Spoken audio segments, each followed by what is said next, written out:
One. Welcome back to another episode. I am Sticks. This is my best friend and co-host D-Lo, and we are Too Complex. We've been gone for a minute, man. We've been gone for a couple of weeks. We'll be back on the game. But before we get into the content, make sure you like the video, subscribe to the channel. We still got the 600 subscriber goal, and 98% of y'all ain't subscribed. So if you watching and you ain't subscribed, hit the subscribe button. But also, hit that notification bell so you don't miss none of the bangers that we drop. Mm-hmm. Can we say every week? But not that we drop every that we drop every single week. I mean, you gotta take sometimes you gotta take a little time to yourself. You feel me? Yeah. This ain't paying no bills yet, but y'all can help. Y'all can help. Right. Still a hobby right now, I guess. Big facts. We love to do it, man, because we love y'all. So. But what's been good, man? What's been going on 100%. For the last couple of weeks, D-Lo? Let's talk about it, man. All right, man, just chilling, man. Had to take care of some things, do some traveling. You had talked about your lady's kids being on spring break a month or two ago. Well, it was spring break for my daughter. So we took a trip and, had some fun, and then had a little family thing to do back home last week, golf tournament. So I mean, just chilling. I'm the reason. I'll be upfront and forthright. I'm the reason we took the last 2 weeks off. Had some things to do with the family. Family is everything to me. Family over everything. For sure. FOE for sure. While I do love the people that listen to our podcast. I do enjoy doing this podcast. Certain parts of the podcast. We and Sticks have talked about. We already know. Yeah. Me and Sticks have talked about it, but just took some time with the family. Just enjoying them, man. And obviously, you probably can hear a little sick. So D-Lo, you always sick. Man. Ain't nothing new. Just can't. And the problem is, I'm never really sick until the kiddos. They get sick. I get the kiddos. Sick. Yeah. So. I can dig it though. Yeah, but what's up? What's been up with you, man? With you, what's the famous theme song for Good Times? Hustling and surviving. Good times. Just keeping the head above water, making a way. Oh yeah, temporary layoff. Good times. Just making it, man. Trying to really catch my footing and wade the waves of the new industry and stuff like that. So just really, trying to make sure I'm bringing home the bacon, as they would say, as the old folks would say. Yeah. But just doing that and making sure I'm kicking it with Sam and making sure that she understands that she is loved and Daddy is here. Mm-hmm. That's what a dad is supposed to do. So really ain't nothing new in my world other than work and my daughter. To be perfectly honest, You know what I'm saying? You said, hold up, but before we go into the topics though, you said Pops came down and played in the golf tournament with you, right? How was that? Yeah, how was that, bro? Nick, I was about to call him the N-word. Pops, don't take that personal. I know you listen. Don't take it personal. Yeah. He be listening too. He said we cuss too much on the podcast. I'm like, man, we don't even really cuss like that. And if somebody cussing, it's definitely me. It's definitely me. It sticks, Pops. It sticks. Yeah, but it was good, man. Always good, man. He just be talking sometimes. Always good to spend time with my dad, man. And obviously golfing was his thing when I was younger, and I played it temporarily and then gave it up because I was playing other sports that were more interesting to me. And now in my older age, I guess you can say, in later years of life, I've picked golf back up, and it's something that I enjoy doing. So to be out on the links to playing with him is good, because don't do it that often. But when we do, it's always a good time. Dope. He always like, man, you can hit the ball real good, but he always beat me. So I mean, I might be able to hit it good, but I can't beat you. You know what I mean? But yeah, it was a good time. Yeah, man. I ain't never really got into golf as much. I think I played like actual golf, not like no putt or no like what is it called? Or the like driving ranges. I actually played like a couple of rounds before, and I can drive and I can putt. The in between, get me off the course, because I'm trash. I'm trash on that in between. Driving is Yeah, off the tee with the drivers, probably, to me anyway. Some people just naturally pick it up, but it's probably the hardest portion of, well, putting actually is the hardest portion because of the different undulations and breaks that you can get on the green. But if you don't know how to square that club head up when we talking about golf. Hey, keep it going. This is a different turn right now, brother. But if you don't know how to square that club face up when you address the ball coming back, that thing it's gonna go somewhere everywhere, right, far left, depending on, it's gonna go where you don't want it to go, way away from where you don't want it to go. So yeah, it's interesting that you say those two are the best parts of the game, because those are probably the hardest parts. That's crazy that you say that, because I've had people tell me that, well, other than driving, because people do say driving is one of the hardest parts of the game, but I'm good at keeping my eye on the ball, bringing the club back, swinging. I can hit it straight. I ain't gonna say I'm gonna hit it far, but I can hit it straight. Yeah. But then once I get on the fairway and I'm trying to figure out what club do I need to use a 3? Do I need to use what do I need to use? I don't know the game that much to be like, okay, I need to use this one for this situation. And I usually pick the wrong club and be hitting it somewhere, hitting it too far or too short, and I don't know, bro. But once I get on that green, yeah, that just comes with practice and playing with somebody that knows. So the people that you were playing with, did they know how to play? No. Okay, so yeah, that just comes with playing, knowing the game a little bit, knowing your distances, or having an idea of what club does what. And once you get that, if you can get that, you can be pretty good. But I mean, the average person playing golf doesn't break 100 usually. I ain't never. It's a small percentage of people that play golf that break 100. It's an even smaller percentage of people that make have play and they're par or better. Oh, got you. And par is like whatever the course 70, is. 75, so somewhere around there usually. 72. If the course is 72, the pros, they're pros for a reason. Put it that way. For sure. But another thing happened in our absence that you and I were really proud of and kind of shocking. Oh yeah, talk about it, D-Lo. Looks like people watch our stuff and we don't really even know it. So Drewski included one of our clips in his post for Could Have Been Records. And you brought it to my attention because I mean, I like Drewski, but I don't follow him. I may follow him now because he showed us some respect, showed us some love. Facts. Yeah. What'd you think about it? How'd you feel about that? So when it came to my attention, because I do actually follow Drewski on my personal page, but most of the time when I'm on, I can't really even say that. It's kind of 50-50. But most of the time if I'm on social media, especially Instagram, I'm on the Too Complex page. And we don't follow, which I'm about to actually, but we don't follow Drewski on the Too Complex Instagram page.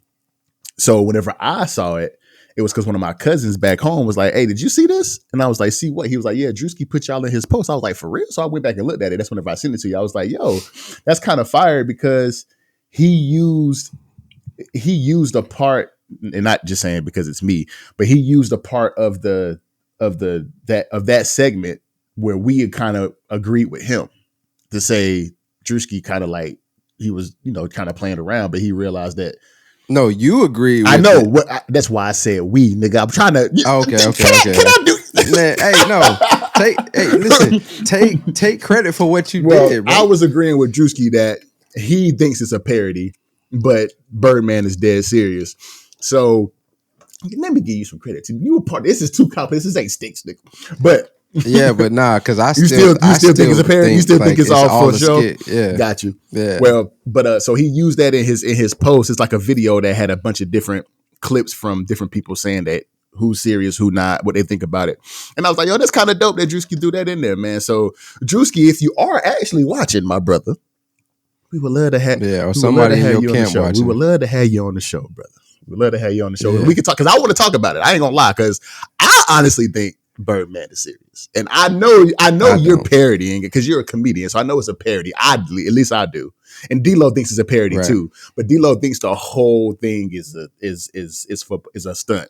So if you listening, come tell your side of the story, brother, and what you actually think and how this thing is actually going down. I want to know. I actually want to know. I thought it was dope though to answer the question. It's a YouTube thing now, right? Like he has an actual. I think if I want to say he has a show, series? like a reality TV show. Yeah. I don't want to go so far as to say it's on a network, but I'm about to look it up right now, actually.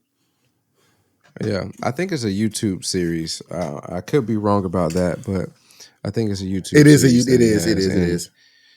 And so in that show, in that actual show, he used that as like clips to say, you know, show how people talking about it left and right with his incident, his run-in with Birdman, and included our junk. I was kind of shocked. It's still kind of crazy. Even now that I've seen it 20,000 times, it's still kind of crazy. Like, dang, this man used our stuff because he got 2 million, 3 million followers on Instagram, and he posted the Instagram. Mm-hmm. So it was dope. It was dope, man. So hopefully that you know turns into something great for Too Complex, and if we can get Drewski on the show, that would be dope as hell too. So we got to figure out a way to do that, man. Don't know who to talk to. Yeah, we got a couple people to get on. Yeah. We got a couple people to get on. I got a couple. And well, I guess you said I got a couple people to get on. No, I said we have a couple. Well, I mean, yeah, you are the next person we about to talk about. You are more closely aligned with him than I am. We just get right into it. It's a hometown favorite, J. Cole, man, has been in our absence, has been making waves. Mm-hmm. Started out for what everybody wanted to see with him responding to Kendrick's Like That verse off of Metro Boomin and Future's album. And then it continued with the adverse of him retracting the diss. And essentially, I don't know if he was apologizing to Kendrick, but he was apologizing for the track. But anyway, he's made a lot of waves in the last week. Indeed, with his actions. Brother. Six, do you think our boy should have leaned into the beef, or do you agree with the high road? Two questions, but I'll start with that one, and we can finish with the other one. So I can answer both at the same time. Honestly, I'm kind of literally, for lack of a better phrase, I'm literally playing the fence on this because as much as I wanted Cole to dig deep, no Diddy, into this beef, bro. Like, as much as I wanted him, man, you doing that too? Oh yeah, I am all into the no Diddy, bro. I swear, bro. But we'll talk about that whenever that actually come up. But yeah. I really wanted him to lean into it, bro. I really wanted him to just to bring the competition of rap back, man. Because everybody who watches the show can agree that rap is not the same as it used to be. Like, rap right now is trash. Mm-hmm. So we want that good hip hop back, and sometimes beef brings that. And because you saw it with Dr. Dre, NWA, and Ice Cube with No Vaseline. You saw it with you saw it with Biggie and Pac with Hit 'Em Up. You saw it with Jay-Z and Nas with the Takeover and Ether.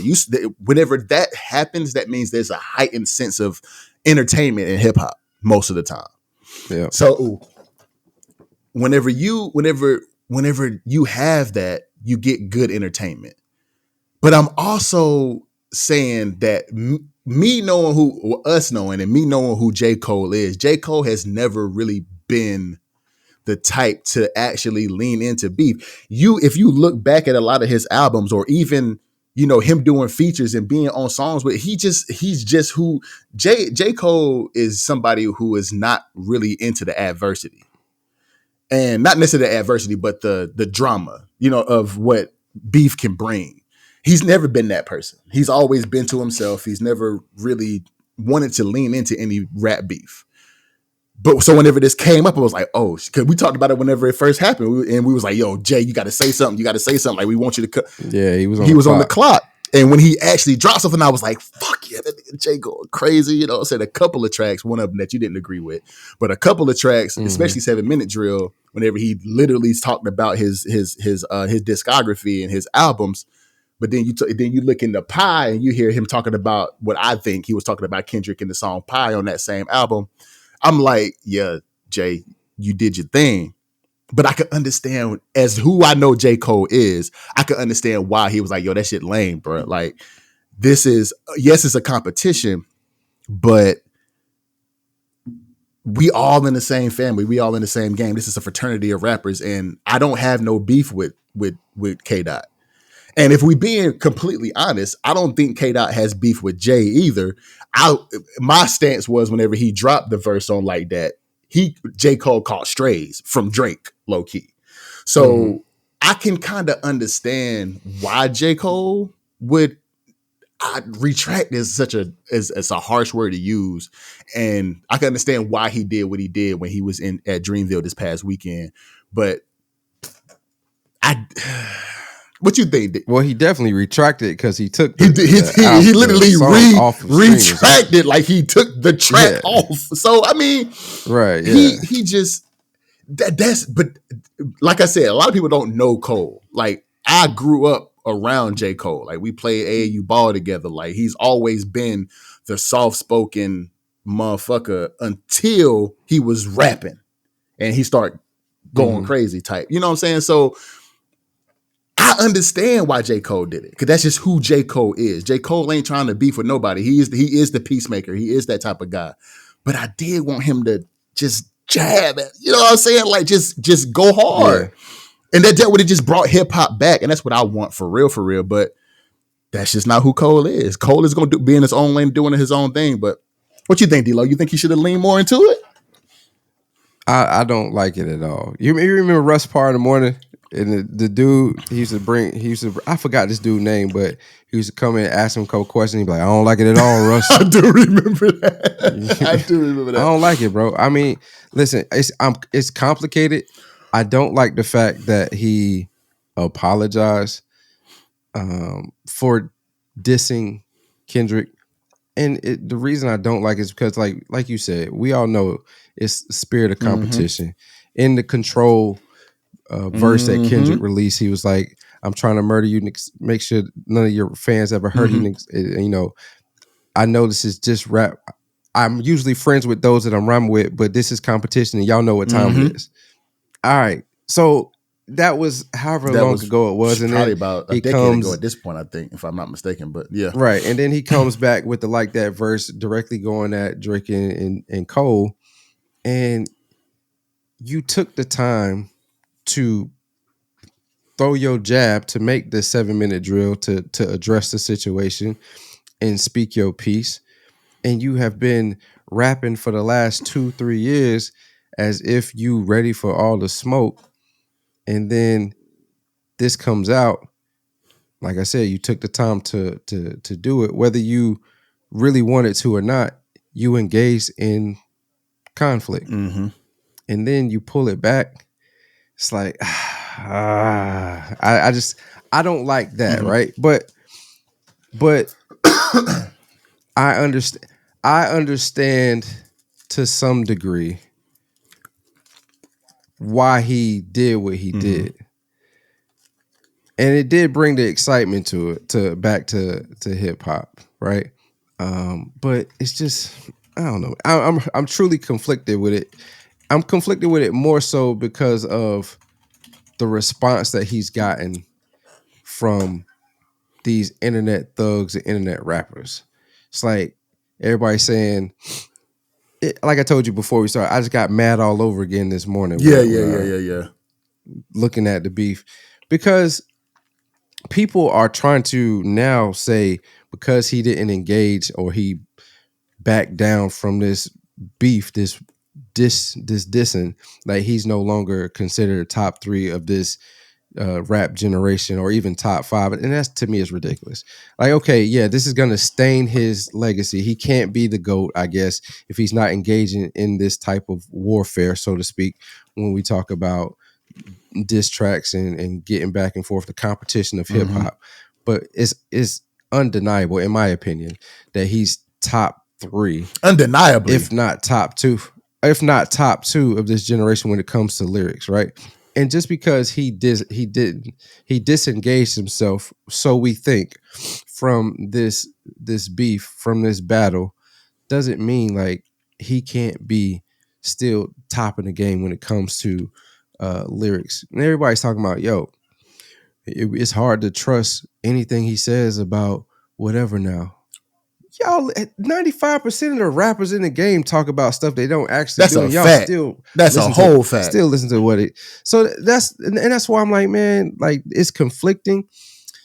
I absolutely stand behind. I don't like that he retracted the diss, but the backlash that he's gotten from doing that, and the reasons people are saying like they can't fool it anymore, man, get out of here, y'all tripping, y'all on some other stuff. Now we got dudes like you said earlier that Simba done dropped the diss track. Somebody he about to come out in the game and doing this at the third, throwing literal shots at J. Cole, and like it's starting to feel like J. Cole is getting the LeBron James treatment. Like, like his legacy is staying. He can't be the GOAT because of this and yada, yada, yada. Like, come on, bro. Like, y'all are really like, y'all dragging it now. I understand y'all not liking the fact that you don't like the fact that he retracted the diss and y'all wanted to see some entertainment because we, like I keep saying, rap is trash right now. Like hip hop is trash. The music game is trash right now. So I understand y'all wanting to see this beef and wanting to see some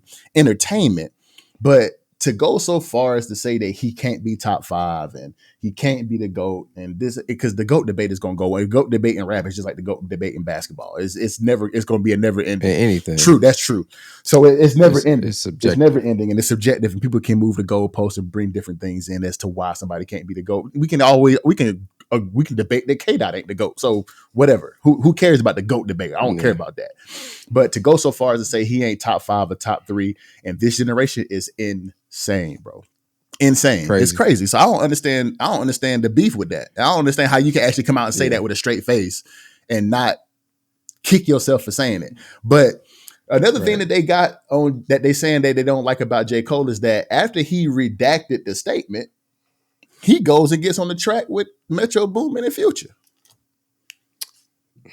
Well, he probably we know how stuff goes. Yeah, no facts, but that is kind of crazy. I ain't gonna lie, that is kind of crazy though. You got to admit, like that's kind of wild. We know how it go. He probably did this in January, maybe early last year, and this stuff just now coming out, right? This track just now coming out on the album with Metro. But it makes it look worse that he apologized on Sunday, and by Friday the damn track was out. Like, was this planned by Metro or Future to be like, oh yeah, now he done apologize. Now we're gonna really stain this dude and be like, we're gonna drop Red Leather. That's crazy, dog. Yeah, that's wild. And that's it just seems like he switched sides. And I can understand that. The optics of it. The optics of it is wild. The optics of it is I don't subscribe to that. Crazy. Crazy, bro. Yeah, I don't subscribe to that. The rap game, I was talking to one of my homies, and music industry is just a extension of media companies that create the television shows, the movies that we watch, right? Like most of those companies are like your Sonys, your Universals and stuff like that. So they have that element of writing to them. And I'm not saying this, I'm not going to go that far and say that this is all scripted but like it's right now it's seeming like this is like a movie that we're watching, how it's being played out, or some type of dramatic TV show we're watching, like with what Cole is going through right now. You know, like you've been saying this whole time, the rap game has been in a lull, has been cheeks, as you always say. It's been cheeks, and now all of a sudden we've getting a little bit of spark to it with this like that verse, and then you have Cole responding, and now you have Cole taking it back, and then a week later he's on the track with the two the ops. So it seems like it's all scripted, right? But I'm not subscribing to the fact that he is switching sides. I feel like I said when you started this portion, is this was made before, and it's probably just clever marketing or whatever by Future and Metro to make it look like he switched sides. But I don't think we like you said, Cole. I don't think that's the case. I just think it's just bad timing. I agree with that. I can agree with this bad timing, but like you said, the optics of that is crazy. But just to get my final thoughts, I wanted him so bad to lean into this beef, bro. I wanted him so bad to lean into it and go crazy and just be the lyrical monster that he is. But like I said, on the other side of the fence, that's just Cole, bro. That's just who Cole is. That's just, and a lot of people ain't gonna accept it because they don't know him personally. But I haven't seen Cole in a couple of decades, you know what I'm saying? But at the same time, it's like not even that. It's been about, I would say it's been about a decade. 4 years. 4 years. You told me last year or a couple years ago that you saw him at some basketball. That was like 2018, so about 6 years ago. Yeah, okay, that's about 20. Yeah, okay. Right. So yeah, you're right. But it's one of those things where if you know Cole, you understand why he did what he did. And you can even hear it in his music. And that's why he did after he apologized, why he did Love Yours after that, because Kendrick is somebody who he feels like is a friend of his. And for him to be in beef with him, it's like it shit don't feel right. It's like me and you beefing. Like we're gonna apologize after the fact. Like we're gonna have our disagreement. We might beef for a little bit, but we're gonna come back and say, "Nigga, you my brother, nigga. I love you, bro." Like what the fuck? Yeah. Like what are we talking about? We different, because if you come, I was talking to my wife about this too. I was like, she was like, "Why does everybody like hating on him right now?" I was like, "Listen, hip hop, and we're gonna get into this too. Hip hop is ultimately, when it comes down to it, everybody wants to say hip hop is a competition." Mm-hmm. And yes, him and Kendrick, so that we believe they're boys. But that would be like if Sticks came out his mouth and said something crazy about me to other people, and I find out. I don't care if we boys, brothers or not. I'm going to say my piece and stand on it until the beef is until we each have said what we need to say. Now we can apologize for it afterwards, and we can make up for it afterwards. But while we're in it, we gonna say our piece. Facts. And so and that's my thing with Cole is he didn't even allow the standard 2-day shipping to apply to this before he retracted his statement. You know what I mean? He didn't even allow it. Like he said, he put it out there, and then 2 days later he took it back. Like you never should have said anything. Is how that's I feel. Like if that's really how you felt, you should have never said anything. And I still rock with you, dog. You know, I'm not like these. Yeah, of course. Am I disappointed in this decision and what you did? Absolutely. But am I gonna go so far as to say I won't listen to your music anymore? Or you would never do that. Not top 3? Nah, that's not me. Because one, you hometown. You know, I'm always support people that's close to me, right? And like I said before, family over everything. You're not my family, but family. You're part of the Ville family. So facts. Right. So I'm gonna support you. But dang, bro, you could have at least let it sit for 2 weeks and saw if Kendrick was going to reply or not. We all know it takes Kendrick a decade to make music. It's going to be fire when it comes out, but we know it takes him a while. So if he ain't say something in 2-3 weeks, you could have then said what you said at Dreamville Fest and been like, listen, I tried to give him a chance to respond. He didn't. This is how I really feel. I don't really, and people still would have let you have it. But at least you gave it 2 weeks rather than 2 days. You know what I mean? You can't catch me whenever I'm trying to take a sip. But maybe spit all over the my bad. Pause. Damn. Yeah. But that's all I'm saying, man. Like you didn't even give it a standard 2-3 day shipping before he was like, all right, man, let me get that back real quick. Yeah, man. But Cole, if you want to come, I need to hit you up. Me and my sister tried to hit him up to get on the podcast, do some kind of little service that he tried to run, but I ain't getting a response. That was like 3 weeks ago. But tried to hit you up to see if you want to come on the pod, man. If you want to come on and explain your case, you know what I'm saying? And nah, you trying to get out of this too quick. What? You trying to get out of this segment too quick? What you mean? Because we got another portion. Oh, well, go crazy. Go crazy. We got another portion of it. Do you feel like, sticking with what I just said, how I finished it, do you feel, and what you said in your segment too, do you feel like our entertainment as fans is more important than the well-being? Oh, you did ask. Okay. So, hell no. Fuck our entertainment. Because you would think, right. I don't think that the mental health of our entertainers is less important than our entertainment. No, heck no. Because those guys have to be well to even entertain us. So like we have to make sure that they are mentally healthy to be able to give us that top tier entertainment that we want. So just that. But on the note of mental health anyway, that should be everybody's first priority. Is your mental health, the mental health of others, and making sure that we're protecting really everybody, honestly. So I don't believe that our entertainment is more important than their mental health. And I see where you're going with that, because J. Cole is a very conscious dude. You know what I'm saying? And he's going to be conscious of his own mental. You can hear it in his music, bro. Love Yours. The whole KOD album was about basically addictions and fighting addictions and stuff like that. So like, you can't, you know who Cole is, and Cole is going to take his mental health way more serious than this rap shit. Like, he's not doing it. So sorry, Pops. I know I'm cussing. I'm trying to stop, but yeah, good, like, man. I don't know, man. I don't think so. What you think? I don't think I think mental health is way more important. I agree with you, right? Like, we should, like, these people are human just like us. Like, just because they're entertainers and because they are, they signed up to be, they didn't sign up to be ridiculed. They signed up to do what they love, and it just so happened that they started to become who they are, and they're front and center with everything that they do, and they're here to entertain us. So I agree with you on that.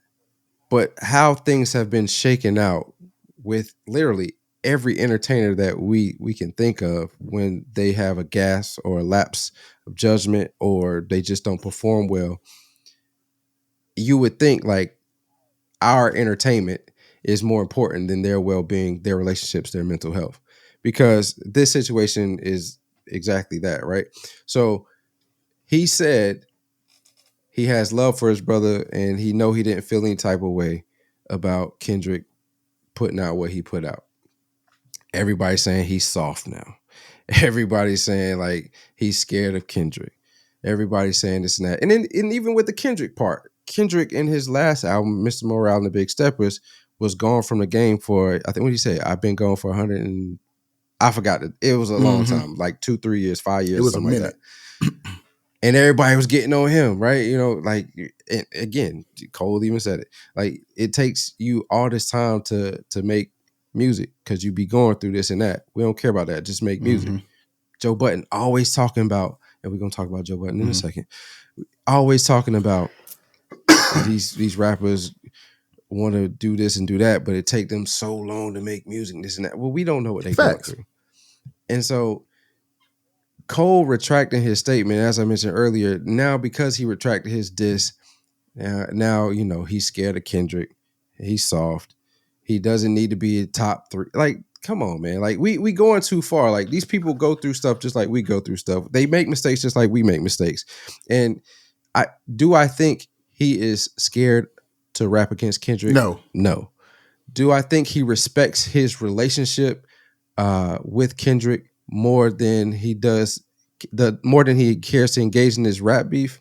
I absolutely 100%. Do. Because, and I'll say this, and this is the reason why I feel like this, is because while it's not Pac and Biggie were friends too before their beef happened.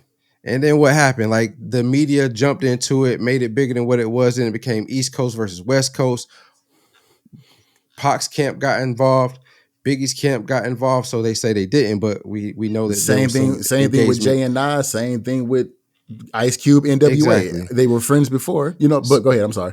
Right, and then it turned. You good. You're adding more flame to what I'm saying. Like, you're adding more validity to it. So, like, who knows what this could turn into? Like I'm assuming I don't know Jay like that. We know of each other, and I'm not gonna act like we boys, but I'm assuming like he is trying to preserve that relationship because he don't know what the media can spin the narrative of what's going on, what he says in diss track, or even if he's reaching, like it seemed like he was in his 7-minute drill, like he was reaching. Like, okay, To Pimp a Butterfly wasn't his best album, but it wasn't like put people to sleep.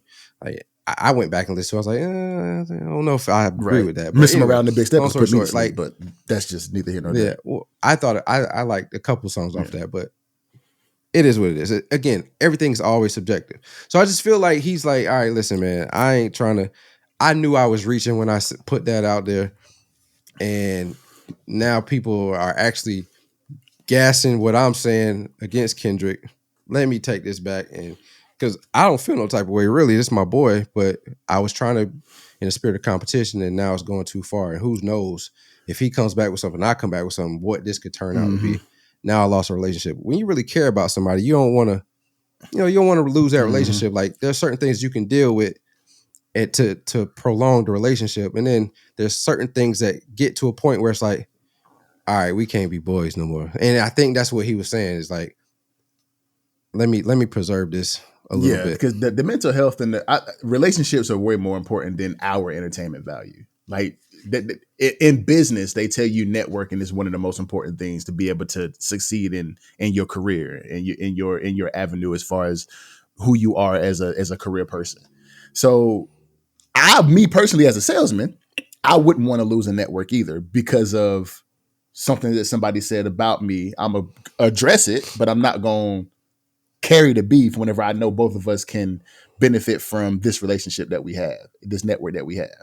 Right. So from a business standpoint, from an emotional standpoint, from a mental health standpoint, yeah, J. Cole, that's just Cole, but that's Cole, period, though. You know what I'm saying? Like, that's just who he is. And like you said, if that is the case, and just to go off what you said, like, I don't feel the type of way personally. If that's the case, if you really didn't feel the type of way, then you shouldn't have put out the song. You should have just came out. You should have left 7 Minute Drill off to begin with and came out at Dreamville Fest on that Sunday and said, look, I know y'all want me to put some music out, but I don't care. I don't feel the type of way. I don't feel the type of way from what he said. I don't. So I'm not going to feed into this beef. If that's he should have just did that in opposed to dissing and being like, fuck, I don't think I should have did that. And then taking it back like that. Yeah. You know what I'm saying? If you ain't feel the type of way, you ain't feel the type of way. If that's your dog, that's your dog. Yeah. This is my thing with it though. And this will truly let me know how he needs to move going forward. And it also let me know if Kendrick comes back and still like this is Cole, to me, that lets me know how Kendrick really feel. Even though he said in verses before it's rapping, these niggas know what time it is. That really lets me know how Kendrick truly feels about Cole. And that lets me know that Cole needs to, again, retract what he said in the apology and go back at him. Yeah. Because go ahead. Because it to me, it feels like Cole, I'm referring to, is more into would be a bad phrase, but he's more invested. He's more invested in the relationship, in the friendship with Kendrick than Kendrick is with him. Agreed. You know what I mean? And so if that is the case, then yeah, it is what it is. So in the spirit of that, then, just like in Middle Child, whenever J. Cole said, if I kill a rapper, it's going to be legit. At that point, it will be legit. It's legit at that point. Because if you retracted and said Kendrick is your brother, and then Kendrick said, nigga, nah, I ain't your brother. This is where it's at. This is competition. And you said you number one, prove it. He going to have to prove it. Yeah. It's going to be legit at that point. It's going to be legit at that point. And that brings up another thing. So he said, and like that, and I said I felt like that this specific bar was for Cole specifically when he said, okay, he's a problem, time for him to prove it. I felt like that was for Cole anyway. And I can agree with that. Again, if he does come back out with something dissing Cole, which everybody anticipates he will, I don't think he will. That's just me. If he does, that lets me know how he feels about Cole, and Cole needs to retract his apology and say, all right, listen, I tried, but obviously he does feel some type of way.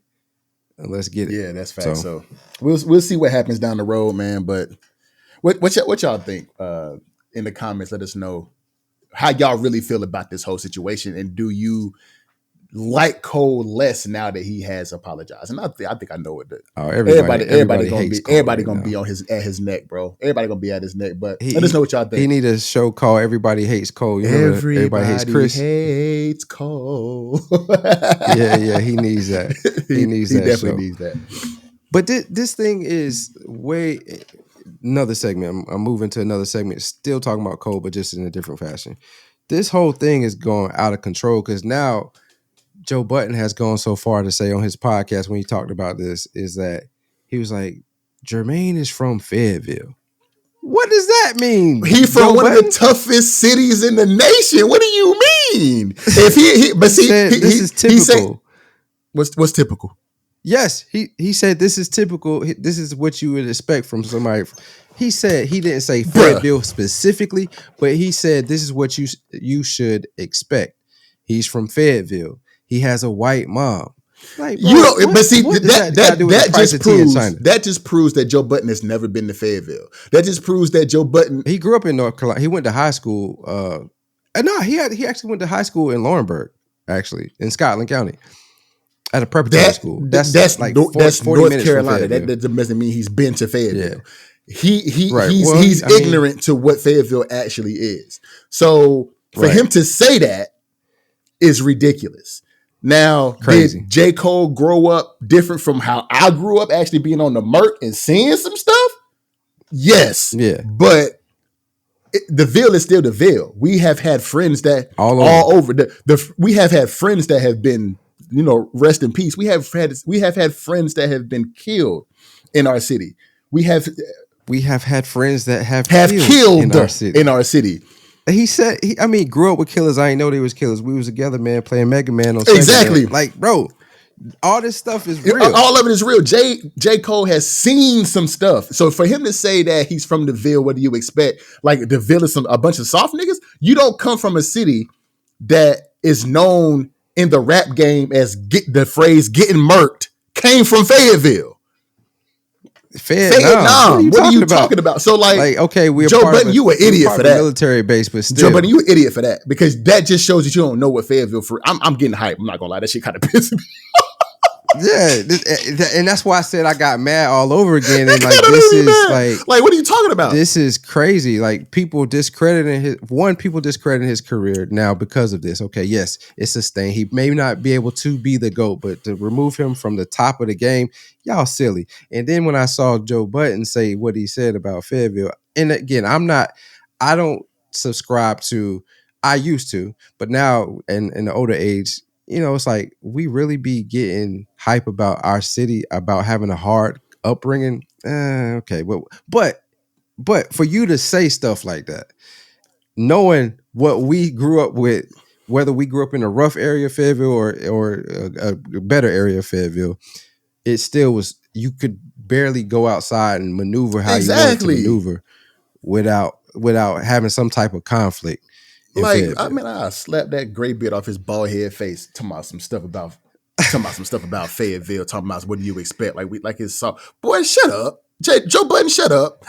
We should make this a reel and put it on Instagram and tag his punk ass because you're gonna say something stupid like that. I would do that. I swear to God, if I was making the reels, I promise you, I would tag Joe Buden and tell him to shut up. Because you don't know what you're talking about. Just because you grew up in Laurinburg in the suburbs, don't mean you know what Fayetteville like. Or you went to high school in. Yeah, he didn't grow up. You went to high school in Laurinburg. He was shipped to. Like, shut up, bro. He was shipped to Laurinburg. Bro. Like, what are you talking about? You don't know what you're talking about, bro. Like, you about to make the 2-6 come out of me. I'm trying to be professional, brother. It's crazy, but you don't understand what you don't. Bo, you don't know what you're talking about, Bo. Like, shut up. What you talking about? What you talking about, nigga? Shut up. All right. Anyway, but go ahead and get to the next. This nigga that made me mad, bro. Joe Buden. All right, man. So we talk about sports gambling quite a bit, really as the last 2 months on this podcast, and how crazy it has been getting, and how like it's starting to get a little bit outrageous with the athletes always being included in some type of sports gambling scandal or whatnot. Well, looks like we have another one to discuss as. This time, Toronto Raptors player, two-way player at that, Jontay Porter is on the verge of facing a permanent ban from the NBA if it is found that he's bet on himself in a series of games. Sticks.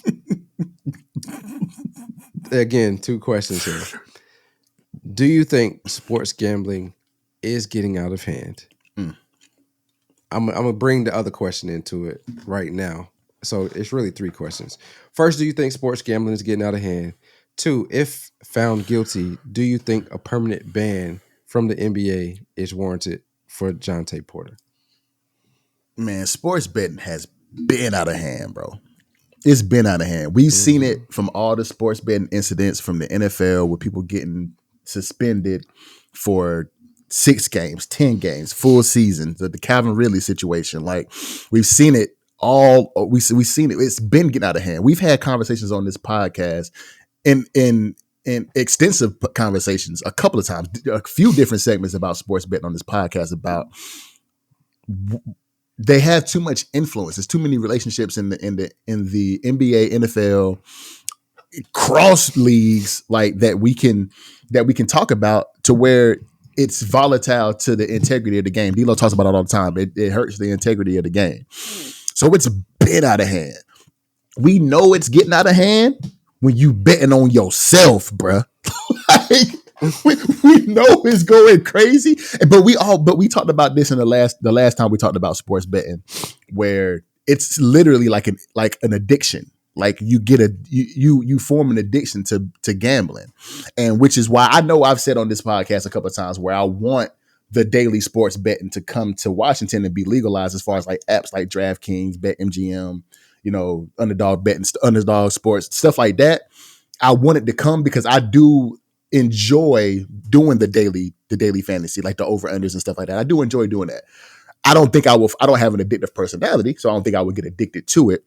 But it's one of those things where it can become addicting. So like, if you are addicted to the point where you betting on yourself and you are Pete Rose in it, low key, like, because everybody know about Pete Rose, how he bet on baseball games and how he, it stained his career because he was literally throwing games or, things of that nature and affecting the integrity of his own team with the Cincinnati Reds, going out there losing games. One of the best players in MLB history, betting on himself. So like, and he got a lifetime ban from baseball. So it's not uncommon for people to bet on themselves. We saw it in the NCAA, where I think old boy from Michigan was gotten into some trouble with some bookies and he was betting on himself. So like, it's I don't know about that one. It was on Netflix. I'm gonna have to go back and check, but I think it was Michigan, but I'm gonna have to go back and look. But it was a special on Netflix. So it is out of hand and it is an illness, bruh. So like, yes, it's out of hand. Does he deserve a lifetime ban? I wouldn't go so far as to say he deserves a lifetime ban, but I think Adam Silver gonna make an example out of him because he understands that it's egregious, bro. Like, you literally going back to the last segment where we said, is our entertainment value more important than, we were talking about mental health, but the actual entertainer's mental health. In this instance, our entertainment value is definitely way more important than your illness, than your addiction, because just like D'Lo keeps saying, if the integrity of the game is going to be compromised because you have this addiction to bet on games and you have this relationship with another player on another team or another player in another league to affect the integrity of that game, then that hurts us as the fan, as what's the word I'm looking for? Consumer. There you go. That hurts us as the consumer of your sport, of your product. That if we know the integrity is being compromised, we don't want to watch anymore because it just doesn't feel like genuine sports are being played. So I think Adam Silver will make an example out of Jontay Porter because you literally, and I saw the video of him hitting that 3 against OKC. He was genuinely pissed off when it banked in. I was like, this dude really didn't want to hit that 3. He threw it up and hoped it didn't go in and it banked in. I'm like, and you can see his face like, damn, fucked up my over-under. I done messed up. But it was more into that. I think D-Lo going to get into it, so I'm going to let him talk. But what you think? Do you think, how you feel about this whole situation, bro? Like, I mean, I absolutely believe that it's starting to get out of hand. And the reason I feel like that is because it's literally everywhere in the states that do allow sports gambling, right? I mean, and we have people participating in it that you never would have thought participate in sports gambling. Like I was on Instagram yesterday or 2 days ago, and the most daintiest of girl that you ever would have thought is on there asking, who should I put money on for this parlay? Like, what? Like, everybody is literally remember I told you 2 weeks ago, my lady was thinking about getting into it. I was like, girl.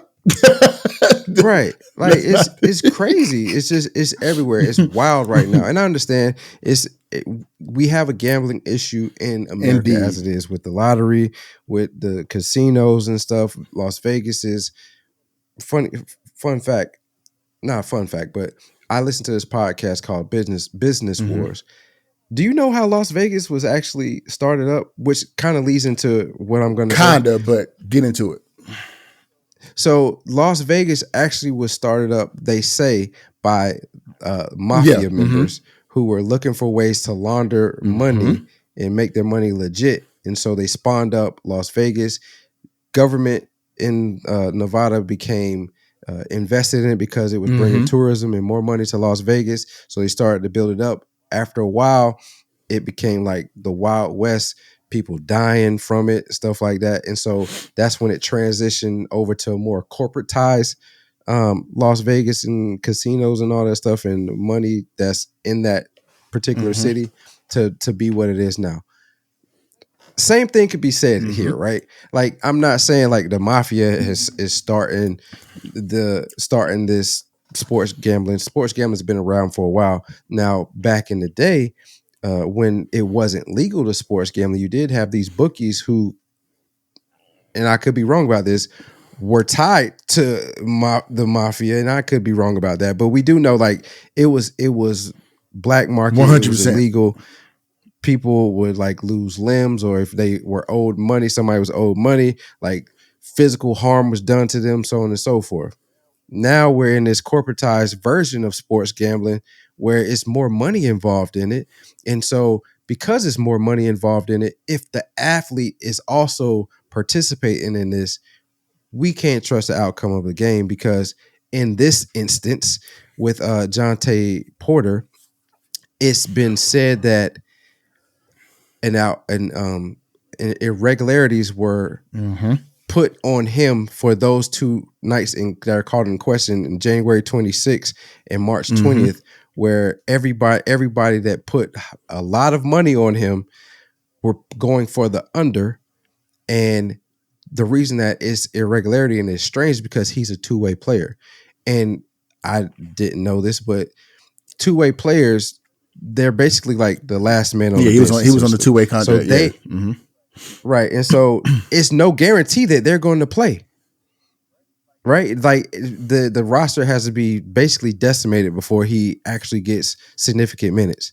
And so for those 2 nights in particular, for the amount of money that was put on him and at the unders, like either these people had insider information or they were just very lucky that night. And I'm willing to bet it's the former. Like they had some type of insider information.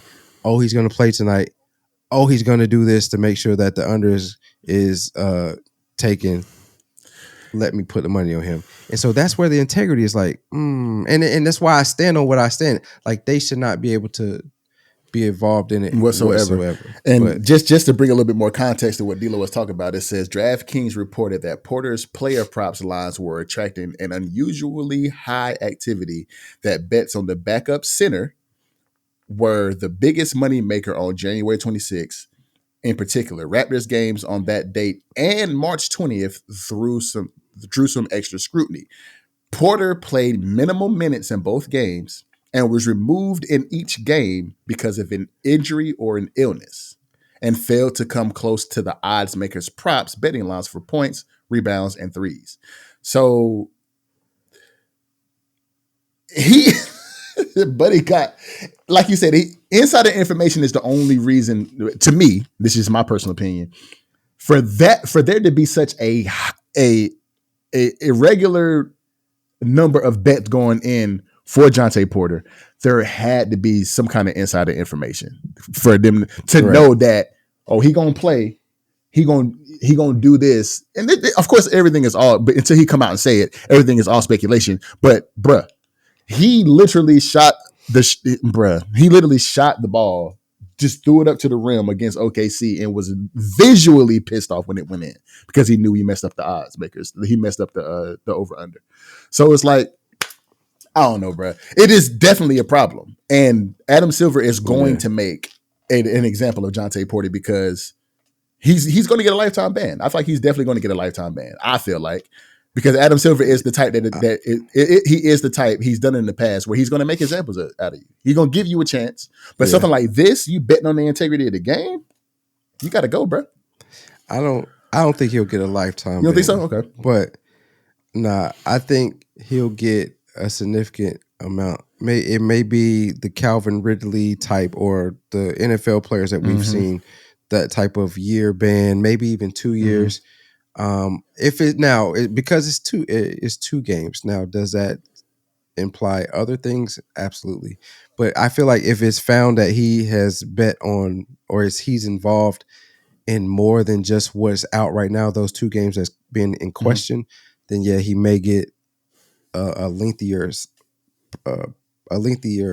sentence. Damn, how I lose my train of thought that fast. A lengthier sentence or a lengthier ban. But I think Adam Silver isn't like the heavy hand on punishment like so? That. Yeah, he wants to send a message. Right. Nah, because think about it, because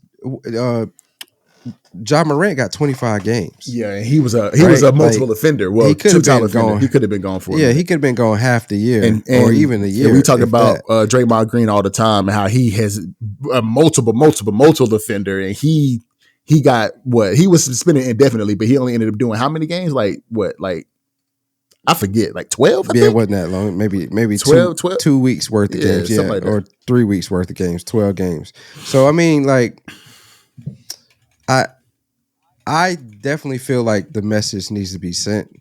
And what better? I hate to use you as the pawn, my guy, but what better person to use than and I'm not gonna say no name because he's in the NBA, so he's definitely not a no name, but one of the lowest guys on the totem pole, and say, listen, if you want to get involved in this stuff, you want to do this stuff, all right, bet. We gave him whatever the ban is. Again, I hope it's at least a year. I don't think that lifetime thing really means anything, unless you're saying they can't be involved with the NBA. And that's what it is. If he gets a lifetime ban, anything that's associated with the NBA, you cannot do. You can't play in the NBA. Okay. You can't play in the G League. You can go overseas because they ain't got nothing to do with the NBA. But yeah, NBA and G League, you're done. But can they come back and be a part of like organizations? I doubt it. I don't know. I don't know the ins and outs, but I know for a fact you cannot play for the NBA. That's a dumb or the question, G League. but yeah. So I mean, what better person to use than somebody that's not really like a big name like that, and say, all right, if you want to get involved in this type of stuff, if you're including yourself in these types of sports betting and allowing yourself to be used to help, and as bad as that sounds, to help people profit off of your performance, this is what's going to happen to you, because you have to protect that. Because like you said, if we don't have any, if we can't really feel like the sports is something that we can go to and just actually let the performance be genuine and the chips fall where they are, then what is there? How are we supposed to believe anything that happens from there on? And how can we invest in that product? Like, it's going to truly diminish the product. Now, and on the flip side, it's going to help these sports gambling companies. 100%. So I mean, I don't know. But if say he gets somebody like him who's on a 2-way contract, like if he gets a 2-year ban, that might as well be lifetime, because by the time he comes back to You see what I'm saying? So that might as well be a lifetime ban. So if he, even if he gets a 1 year ban, like I feel like somebody in his position, he wouldn't be able to get back in the league that easily unless he just really just keeps himself up and he, things of that nature. But if you can't play in that level of competition, then it's going to be hard for you to get back into it. Just like what happened to me whenever I ended up getting injured in Atlanta, and I go back, that was in 2007. I go back in 2012 with no game film, no organized football experience from 2007 to 2012. And they tell me, hey, you performed well at this combine, but we're going to go with somebody else because you ain't been playing ball. You know what I'm saying? So it's like, it kind of sucks. See what he looks like when the actual bullets exactly fly. Look at you, shaking you out. But it's just one of those things where it's just dumb for him to even do it. And it's dumb for any athlete to number one, bet on yourself, but number two, to be gambling while you're in the league, especially within your own league. Just gambling in period. Just stop gambling, period. Like, y'all, it just don't make no sense to me. But just wait till you retire. Yeah, man. Wait till you retire. And even then, just like D-Lo said last time we talked about this, you still got friends in the league. You still have influence in the league. So if you have some kind of relationship with these guys, just don't do it, bro. Just don't do it. And I know people are not going to like my take on that, but, one, to go from a high school player in any sport to college, major college, you're talking about the top 1% to 5%, right? So that the pool is already small. And then to go from college to pros, we're talking about the top of the top of the top. You're going to, while people think everybody in the NBA and the NFL makes top tier dollar, that's not always the case. They do. They are in for the most part, they are in the 1% of income, household incomes in America, but they're not making the money that we see Steph Curry's, LeBron James, those type of individuals making, right? That's the top of the top of the top. It's always the top of the top of the top in everything that we do. But if you work this hard to be the 1% that makes it from high school to college, to be the 1% that makes it from college to the pros, you've already sacrificed a lot, right? What is it going to hurt you to sacrifice not being involved in sports gambling? Because you're already making enough money to live a lifestyle that most in America can't afford. Bruh, buddy contract was $400K. So, I mean, realistically, he probably was making maybe 260, maybe 200, but still, that's better than what? Probably what? 2-3% in the nation? Well, to be the top 1% in America, you got to make $400 and some $1,000 a year. So he's probably like, but still, he's still in the top probably 5%. You know what I mean? So yeah, he's not living like his brother Michael Porter Jr. But he's, and that's another thing. He has his brother. I mean, we don't live off other people's dollar, but his brother is making 126 million, making enough 126 money. million, right? So I mean, it's like, you don't really need this money like that, man. I don't know, man. I just feel very strongly about it because I know this hurts the integrity of the game. And we know sports gambling has been around and athletes have been doing sports gambling before it really became legal like it is now. But now that all of this money is involved, we know the money is not evil. The love of money is a root of evil. And so people chasing that dollar will do some crazy things. And it's just, to me, it's not worth it. I agree with you though, D-Lo. You have to fight so hard to get in that top 1% of people who make it professionally in something that you love to do. You would think people would want to protect that at all costs because it's so hard to do. Right. And yeah, man, I agree with you, though. I agree with you, D-Lo. Yeah. But going forward, man, we're going to switch gears to the women's game. And we're going to talk about Caitlin Clark, man, because Caitlin Clark has, for the past 2 years, she's had the most prestige as far as the women's basketball game is concerned. Now, you still have your Angel Reeses of the world, I always forget her first name, but Paige Buecher. Paige Bueckers from, you know what I'm saying? You got your Jujus now coming up. You got, your Flages, you got a lot of different women. Hannah Hidalgo. Old girl from Texas. I can't remember her name. Is Booker or something like that. But you have your women in the center from Stanford. Oh yeah. So you got a bunch of women in the game right now. From South Carolina. You gonna keep going? Sorry to interrupt. Keep going. Roll on. I'm just saying. To me, this is crazy that I know more players in women's basketball, women's college than I know in the men's. I was going to make that same comment because Caitlin Clark has, just to get onto the topic, women's college basketball has literally been on top, literally for the past, I would say 3 years. Caitlin Clark has been the front runner of that, low key, for the past 2 years of that. Now, we know she's already came out and said she's declared to go to the NBA draft, even after Ice Cube offered her $5 million to come play in the Big Three.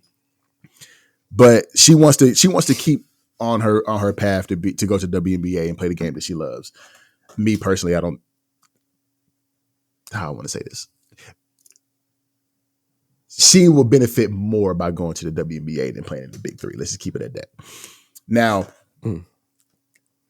The question that I want to ask you, D-Lo, is just by Ice Cube offering her that $5 million, is this huge for the WNBA?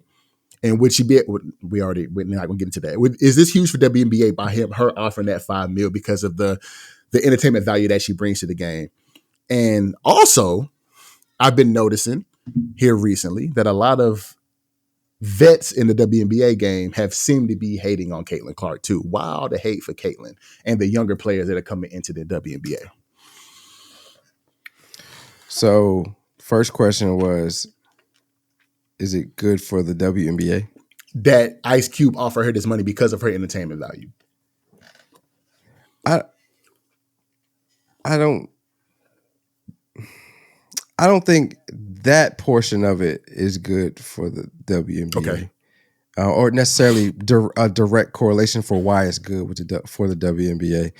But it says a lot about the talent of Caitlin Clark and what most people see her as from an entertainment standpoint and her value as a basketball player, as a female basketball player. That Ice Cube will think that much of her to say, I'll offer you this amount of money to come play in a league that, as of right now, has only been retired men's basketball player, NBA basketball players, but still men, right? So I think that says a lot about the value of Caitlin Clark. It's huge for the WNBA just in general because of the amount of attention and notoriety that Caitlin Clark has gained throughout her playing career at Iowa, who we found out recently that she always wanted to go to UConn, but she never got any type of communication from the UConn coach. Gino Auriemma. Auriemma. Is Auriemma?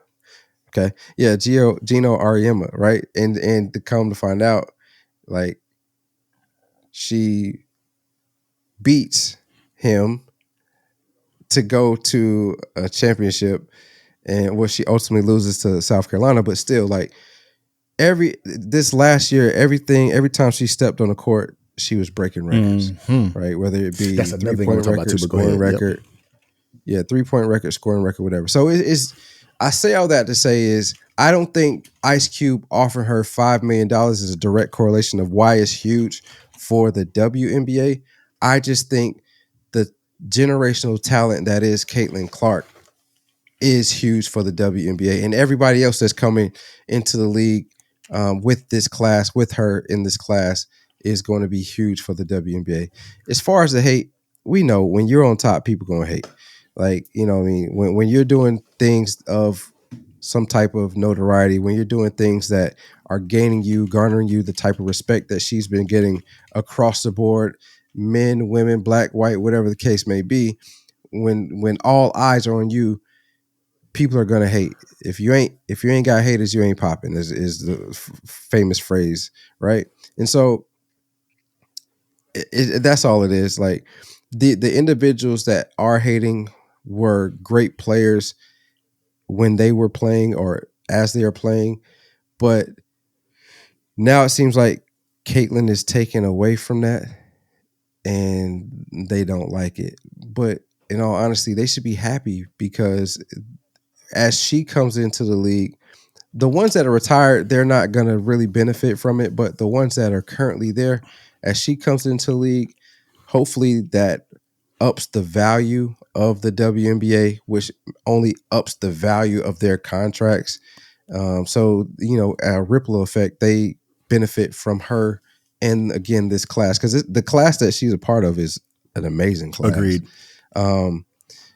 So with this class coming in, it kind of changes the trajectory, the current trajectory of what the WNBA is, and increases the contracts of everybody, which is beneficial for everybody in the WNBA. I agree, man, because we talked about it earlier in the week, man. The Indiana Fever, who have the number 1 pick and are probably going to pick Caitlin Clark, they have doubled their ticket prices in anticipation of picking Caitlin Clark because they know that she's going to bring in so much notoriety or so much attention to that basketball team. Like the biggest thing that she brings to the game of the WNBA is entertainment value. And that's the biggest thing that they need to be more marketable is to make the game entertaining. That's what everybody says about the WNBA is that it's not fun to watch, but Caitlin is, Angel is, Paige Bueckers is, what I'm saying? Like all of these, I think Paige is going, she got to go back to school. I think she was a junior if I'm not mistaken, but I'm at the fact. No. Paige is going in. I believe so. But that's what these girls bring is entertainment value, emotion to the game. They are emotional. They have some moxie about them. They're fun to watch, and that's what the WNBA is missing is that entertainment value. While I talked about this before, went to a game, the Seattle Storm, had a great time at the game, but it was more so about the crowd engagement and the environment while you're there, rather it was the actual game itself. So if something is fun to watch, you're going to bring in more views and which in turn is going to make more revenue, which in turn means that you're going to make more money. So what you find? So she actually can enter the draft, but she announced that she was going back to school in February that she's going back to school because she's a red shirt. Oh, so she's 4 years removed. Yeah. Got you. So that's Paige Bueckers. Yeah, that is. It's Bueckers or Bueckers? It's Bueckers. Paige Bueckers. Okay, that's how they pronounce it. That's all I'm saying. I'm not saying anything. It's kind of Bueckers. Yeah. But yeah. So, but as far as the hate is concerned, the one that were two that really made me mad was I'm gonna say 3 then. Because Diana Taurasi just seems like she just hated the whole time. Like she just, which I can understand where she's coming from, where she was saying, "Oh, you going crazy against 18-year-olds, but it's going to be a little bit different in the league." I get that. Okay, whatever. But just it's not about what you say; it's how you say it to me. And Diana Taurasi just came off as the biggest hater, and just the look on her face and the way that she said things whenever it came to Caitlin Clark and this, that, and the third, it just came off as lame and whack. The second one was Cheryl Swoops when she went on Gil's Arena and was talking about Caitlin Clark breaking the record. She just sounded stupid. Did you hear that? Did you hear what she said? Basically saying that she didn't beat it in the same amount of time and she took more shots and there's a 3-point line and her breaking the record is not valid because she had more time to do it or did the more. It's just dumb. That means you got to take LeBron James's record away too, right? Well, you shouldn't have did that. Why? Because it's a dumb argument that regardless of how many points the girl scored or how many games she did it in, which she did it in less, if you think about it. But regardless of how many, regardless of what parameters that Caitlin Clark is playing in, the record was broken, and records are meant to be broken. So it don't matter how long it take and how many points, how the way you did it, you did it. So give the girl her props. Don't try to downplay the record that she broke because you feel some type of way about it. Opinions, your opinion, cool, but everybody has one. They're like what they say. They're like assholes, right? Everybody got an opinion, and most of the time they stink. So that was dumb. And then even the lady Lynette Woodard came out. The lady that from the AIAW league, Lynette Woodard, the one that she really beat the record. She did it. She came out and said this was kind of the same thing Cheryl Swoop said about she not having the 3-point line. And the way I'm like, bro, like y'all are really just hating on this girl. Just let her be great. Like she's doing something and bringing more attention to a game that doesn't have much attention at all. And y'all are hating on her. It's like, bro, that shit is so corny to me, bro. Like I just want some entertainment. They ask about revenue share and getting paid more. And some of them even ask the NBA players to sacrifice their salaries to to give more money to the WNBA, which is crazy because the NBA subsidizes y'all league, but we're not going to get into that. But if y'all really want to make more money, this class that's coming in with Caitlin Clark and Angel Reese, the ones that are entertaining, is going to bring more revenue to your game, which is going to in turn make y'all more money. Y'all won't be $12 million in debt every single year because y'all going to have more revenue. So just accept it. And it's kind of funny. And I'm going to say, this is the last thing I'm going to say. It's funny that I hear some people watching some different podcasts or some reaction channels on YouTube and how they're talking more about the women hating on Caitlin and hating on Angel and the girls that's coming into the WNBA now and how they're hating. But it happens in the men's league too. It's just not publicized. When I was in college, whenever I was a senior and a freshman receiver came in, I was like, man, this, you know what I'm saying? Like he gonna have a rude awakening. I said the same things, but it's just the public nature of it is just annoying to me. They did the same thing to LeBron whenever he went to the Cavs. You had Ricky Davis talking junk. You had Carlos Boozer talking junk. You had everybody on the Cavs talking junk about how we don't need LeBron. But then he came in and showed why he was the number one pick in the draft. Why he is labeled as if not the one of the GOATs of the league. That could be Caitlin. But y'all hating though. But that's just me on my soapbox. I'm gonna get off of it now.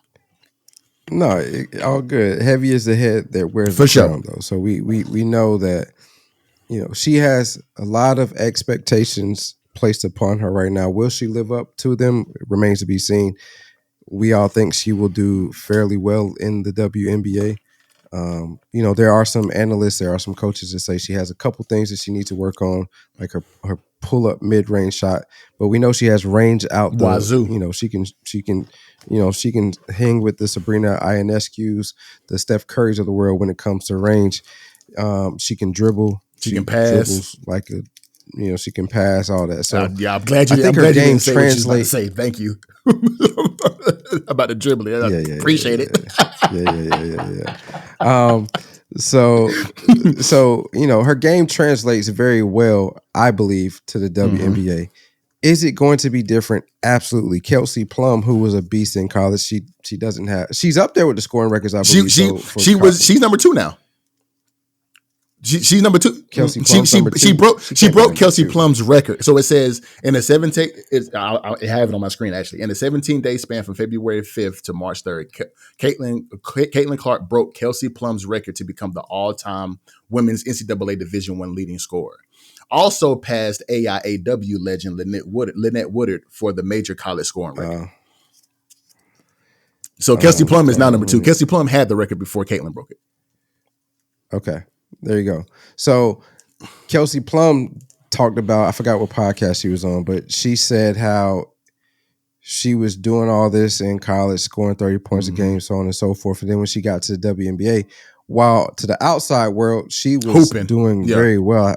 Yeah, I forgot what she was scoring her first year in the WNBA, but she said she was getting her ass busted night in, night out in the WNBA, and it was way different than what it was in in college. So that's to be expected, right? Like, if she's gonna go through her growing pains, she's obviously not gonna be as productive as she was these last 2 years at Iowa. But once she hits her stride, if she continues to work how we've seen her work with all the stuff that she's put on social media, or the sayings of, or not sayings, but the belief that she had, the work that she's put in the off season, she continues to do that. I feel like she's going to be great. A comparison to LeBron, I don't know, because LeBron had high expectations and he's met or exceeded those expectations. Sure. Never put that on anybody, right? Like, true. She'll be good, but will she meet those expectations? That remains to be seen. And so the hate is going to come. You can't please everybody. Talked about that with Cole. Talked about that with the Jontay Porter piece. Even though his I don't even know if he really has any hate, but what he's doing or what he's involved in isn't ideal. And now Caitlin Clark. So, and I think that's just the nature of the beast with anything to do with anybody that is in the public eye. Somebody's going to hate on you, especially if you're like talked about all the time. Yeah. And just to finish up the point about Kelsey actually struggled her first 3 seasons. She averaged 8, 9, and 8 and was kind of shooting kind of. So she was kind of getting, like she said, she was getting beat up. So, yeah. I mean, I do agree that the WNBA is tougher than playing in the NCAA. I mean, it's supposed to be. You know what I'm saying? It's supposed to be tougher because you are the top 1%, as we talked about. So it's supposed to be tougher because you're in the NBA now. You're in the league of the best players in the world. So it's supposed to be tougher. Right. Can Caitlin live up to the expectations? I believe so, 100%. So, I mean, we shall see, man. We'll see what happens with it, man. But I just feel like there should be a little bit more acceptance. I feel like there's not a lot of acceptance for Caitlin, and to me, you can see it and you can kind of feel it low key. But I mean, we'll see how everything goes. So, to stick with this one more piece of it, I guess we can call this a little quick hit.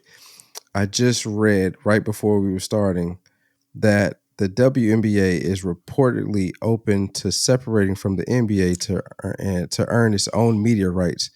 League will be seeking $75 billion for the next long-term media rights, double the combined contracts from its 2 twin 9-year deals through 2025 season. So you know why that is, right? I'm not gonna say it's directly correlated with Caitlin Clark, but yeah, she definitely one of the reasons. I'm not saying it's just her, but they know that the girls coming in have entertainment value and people gonna want to watch. Yeah. So that's exactly why. It's exactly why. I think it's definitely the amount of attention that the women's college game has gotten the last 2 years. They set the record again this year with the LSU and Iowa game for most views for a college women's Same basketball thing with game. the South Carolina and Iowa game. I mean, South Carolina with the championship, right? And Iowa, Iowa, yeah. So and so I think with the amount of attention they see, like, okay, if we can get these girls in and they are actually entertaining, that's going to up our value. And yeah, Caitlin Clark is a big piece of that. But like you said, she's not the only one. She is a part of a class that uplifted college basketball, women's college basketball. And so they continue to do what they have been doing. Naturally, they're going to uplift the WNBA along with those stars that are there now. The Sabrina Ionescu's, the Asia Wilson's name? Kelsey Plum, Brianna Stewart.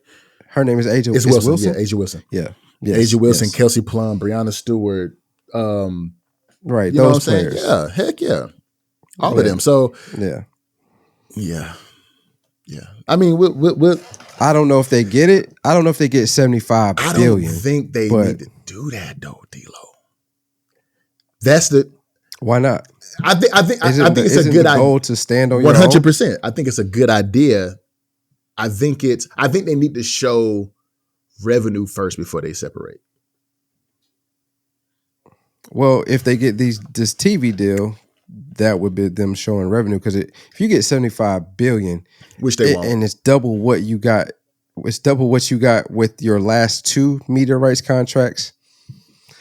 I mean, separating from the NBA at this point is like, well, we don't need you anymore. We have these TV rights. I agree. But for the past, like we've been saying, for the past 25 years, they have been on average 10 to 12 million in losing 10 money. to 12 million in the deficit. And the NBA has been covering that for y'all for the past 25 years. So show that you can be out of the deficit before you separate. That's what I'm saying. But that's just my business. No, I get what you're saying.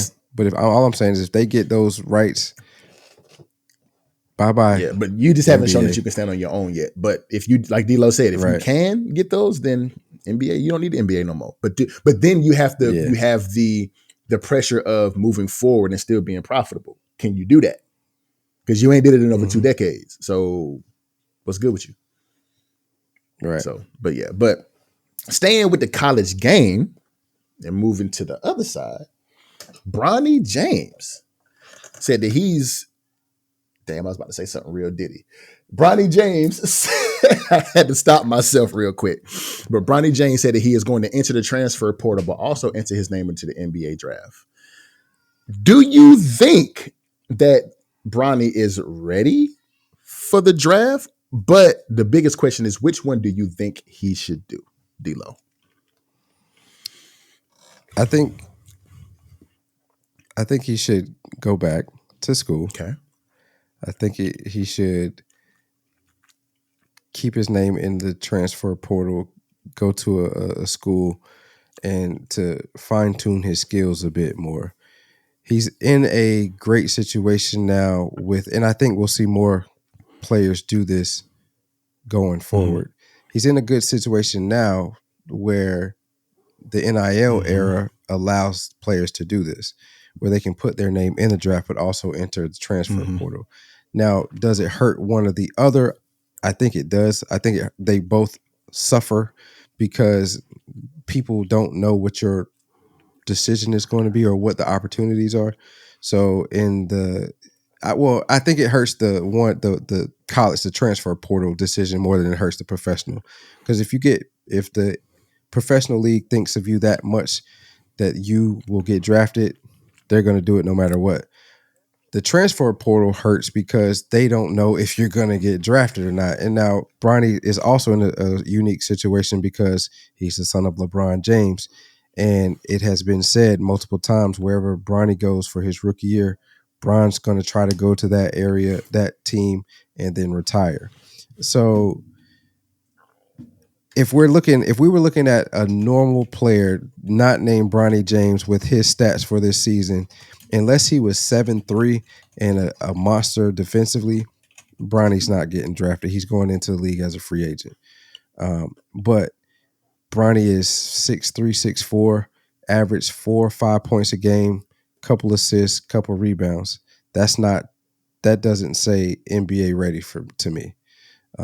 So I think he should go back to college, and that's not hating. That's no hate on Bronny. Like Bronny has gone through a lot in the last year, and for him to even be on the court is amazing in itself. But don't let the pressures.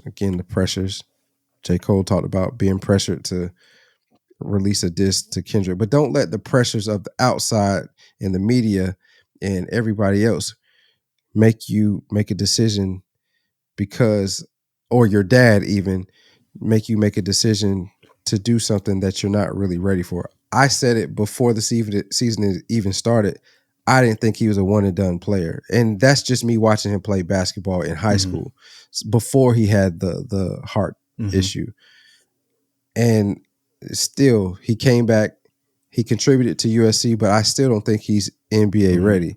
Go back to school, bro. I agree with you, bro. I think he does. And this is kind of counterintuitive. Well, not necessarily, because I when we talked about Bronny in a past episode, I said that he was going to be one and done only because of the situation where whoever drafts Bronny gets LeBron.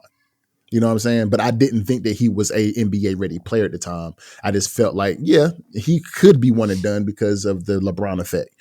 But I believe that he should definitely stay in college. I mean, with the situation with his heart, coming back from that, being able to play, like you said, and contributing, even though it was on a minor scale, 5 points, 2 boards, one to 2 assists.